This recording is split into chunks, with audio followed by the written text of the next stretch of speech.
Greetings, and welcome to this week's in-depth video, where we will take a good look at the Necromancer profession. Let's get going. The Necromancer is a light-armored, spellcasting scholar profession, who focuses on summoning the dead, as well as curses and life siphons and other such creepy things. I don't know that I could phrase it better than what's put on the Guild Wars 2 wiki, so I'll just read it. Necromancers reap the energy of lost souls and convert one's strength into a nightmare. They revel in their ability to sap the life force out of those that are slain. With enough collected, they can slip into a ghastly death shroud and terrorize the battlefield. Stuff of nightmares, that. At any rate, moving on. Necromancers gain life force when enemies and allies die near them. They can use that life force to go into the Death Shroud. Let's go ahead and talk about Death Shroud. The Death Shroud has its own set of skills, and can be entered into either automatically instead of the Necromancer being downed, or by choice whenever they have life force to spend. The duration of Death Shroud is linked directly to the life force, so if you have a little bit, you will only be in for a short period of time, whereas if you have a lot of life force saved up, you can enter into Death Shroud for a very long time. When you enter into Death Shroud automatically, as opposed to being downed, if you actually kill someone while you are in Death Shroud, you will automatically rally, which is basically a term for getting back up to keep fighting. While in Death Shroud, just to note, the Necromancer is immune to knockdowns. Let's talk about the actual skills that you get while in Death Shroud. There are 5, as per usual, and the first of those is Dark Path. The description says, flash to target location, blinding all nearby foes. I would assume that would be some form of a shadow step or teleport ability. 10-second recharge on this one. Next is Deathly Swarm. You release a swarm of insects that attacks many foes in the area. Next up is Doom. Make an enemy feel fear. 20-second recharge. We'll talk about fear in just a second. Next up is Life Transfer. You steal health from nearby enemies for your life force. 40-second recharge. And lastly, we have End Death Shroud, which is just to leave your Death Shroud and return to your original location. Let's talk about their special skill types. First up, we have Fear. Necromancers at this point are the only ones who have the Fear ability, and that is to make the enemy flee directly away from the Necromancer for a short period of time. The second is Marks. Marks are ground-targeted spells with a variety of effects.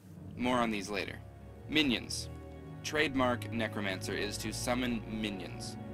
Every minion summoning spell has a secondary spell that appears after the minion has been summoned. The secondary spell changes the abilities of the minion, or destroys it for the Necromancer's benefit. Lastly, we have Wells. Wells are persistent spells that allow a Necromancer to control the area around him. These are large AoEs which are created at the Necromancer's location. Now let's actually talk about the weapons that the Necromancer can wield. The only two-handed weapon is the staff. The main hand weapons are the scepter, the axe, and the dagger.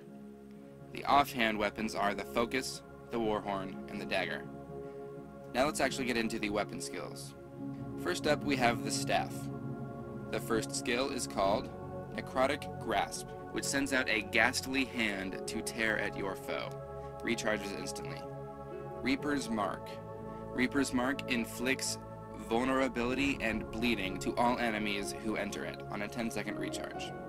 Reaper's Touch. Weaken your foe with a scythe, granting swiftness to allies. 15-second recharge. Chillblains, or something like that. It's a weird word. Anyways, this one chills your foe and poisons target area briefly on a 20-second recharge. Lastly, we have Putrid Mark. Putrid Mark transfers conditions from allies to foes on a 35-second recharge. Very handy skill there. Moving on to the Axe. Rending Claws. Summon a pair of claws that attack and bleed your enemy. Instant recharge. Ghastly Claws.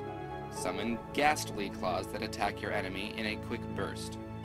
And lastly, we have Unholy Feast, where you damage and cripple enemies around you. Enemies take additional damage for each condition on them. Next we have the dagger. For the main hand dagger we have Necrotic Bite. Slash at the enemy to collect life force. Instant recharge. Life Siphon. Steal an enemy's health to heal yourself. 12-second recharge. Dark Pact. Sacrifice health to damage and bleed an enemy. 20-second recharge. For the dagger offhand we have Enfeebling Blood. Weakens foes. And Mark of Blood, which damages enemies and places a regeneration boon on allies. Moving on to the scepter, first we have Curse. Poison your enemy, dealing damage over time. Skill recharges instantly. Feast of Corruption.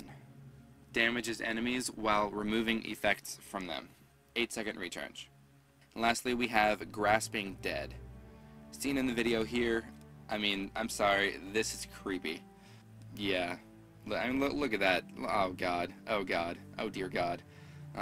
Anyways, as you can see, skeletal hands reach out from the ground and cause bleed and cripple on foes in the area. Moving on to the focus, we have Life Blast. Throw a blast of life force at your enemy, dealing more damage for the more life force that you have. 25-second recharge. Spinal Shivers. Chill your foe and make them vulnerable. 50-second recharge. Now lastly, we have the Warhorn. Wail of Doom. Dazes enemies within the area. 25-second recharge. And Locust Swarm. As seen in the video here, you summon a swarm of locusts, which will follow you around and steal life from enemies that get close. 40-second recharge. Finally, we have the other skills for the Necromancer. Those break down into 3 groups, as per usual. Healing, Utility, and Elite. In Healing, there are 3 different groups. General, Minion, and Well. General, we have Consume Conditions, which consumes your conditions and gives you health for each one you have. 15-second recharge. For the Minion, we have Summon Blood Fiend, which simply summons a Blood Fiend, which transfers health to you for each of its attacks. And the secondary skill for that summon is called Taste of Death, where you consume your Blood Fiend to heal yourself. And lastly, for healing, we have Well of Blood, which is a well on the ground that heals nearby allies on a 20-second recharge. Moving on to Utility, we have 4 main groups: General, Minion, Signet, and Well. In General, we have Blood is Power, where you gain life force with each attack for a short time on a 90-second recharge. Corrupt Boon. Removes boons from your foe, replacing each with a negative condition on a 20-second recharge. Ghost Armor. Sacrifices some health to briefly gain life force when taking damage. Also slightly increases damage taken. 90-second recharge. And Poison Cloud. Target area is covered with a noxious cloud that poisons foes. 90-second recharge. Moving on to Minions. We have Bone Fiend, where you summon a Bone Fiend that attacks enemies at range. The secondary skill for the Bone Fiend is called Rigor Mortis, which immobilizes your Bone Fiend, but causes all of its attacks to cause immobilize to enemies. 50-second recharge. Next we have Bone Minions. Summons 3 Bone Minions. These are your generic summons, and the secondary skill for those is called Putrid Explosion, which explodes a Bone Minion for a small AoE on a 1-second recharge. Next we have Summon Fleshworm, which summons a flesh worm that stays in one place but deals a fair amount of damage. Secondary skill for Summon Fleshworm is Necrotic Traversal, where you kill your fleshworm to teleport to its location, poisoning foes. I could see that being very handy in a tight bind. Anyways, lastly for minions we have Shadow Fiend, where you summon a Shadow Fiend to attack enemies.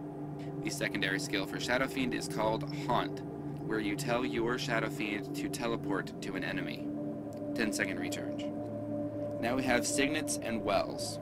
For the Signets we have Barbed Signet, which passively causes bleeding to melee attackers striking you, and actively bleeds your enemy twice on a 40-second recharge. And Plague Signet, Passively, you pull allies' conditions to yourself. Actively, send your conditions to a foe. 40-second recharge. And for wells, we have Well of Suffering. Damages all foes within it on a 60-second recharge. And Well of Corruption. Well of Corruption is very cool. This thing converts enemies' boons into conditions. That's pretty awesome. And lastly, we have Plague, the elite skill. Plague is just plain awesome. You turn yourself into a cloud of plague. Enemies you touch are contaminated with multiple conditions, and a 720-second recharge. This thing would be pretty cool. At any rate, I believe that's me done for the day. I sure hope you enjoyed it. Be sure to tune in 2 weeks, where we will take a good look at the Stalwart Guardian. I'm Zolfury, and I'll see you then.